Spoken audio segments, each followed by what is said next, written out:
Hello guys, আমি সৌভিক আর আমরা তিন বন্ধু মিলে বেরিয়ে পড়লাম উদয়নপুর খেলা মেলার উদ্দেশ্যে। আর যাওয়ার পথে প্রাকৃতিক সৌন্দর্য কিন্তু সেই ছিল।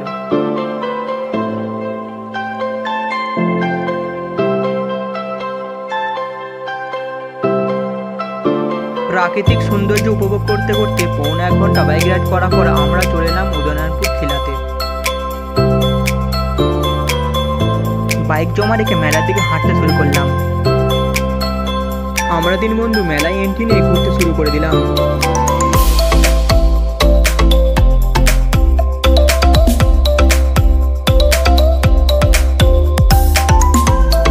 আর মেলায় কিন্তু খুব ভালোই ভিড় হয়েছিল, যেটা আপনারা দেখতেই পাচ্ছেন।